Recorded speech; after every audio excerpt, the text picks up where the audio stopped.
ating ebanghelyo. Sinabi dito, si Jesus ay umahon sa isang burol at magdamag doon na nanalangin.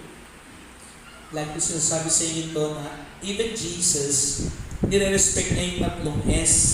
Ang apostol ay napupuri sa poon sa langit habang panahon.